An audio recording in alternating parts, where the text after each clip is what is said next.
अल्हम्दुलिल्लाह हमारे इदारे ने बाय लार्ज काफ़ी successful with respect to collection disposal काम कर लिया है, मगर अभी और टारगेट्स हमें सामने आ रहे हैं या हमें जो टारगेट्स अचीव करने हैं।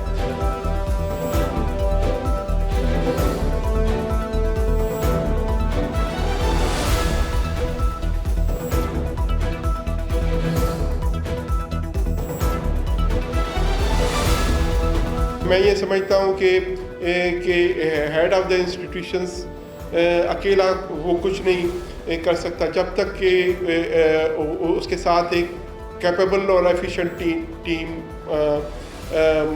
उसके साथ अलाइन ना हो।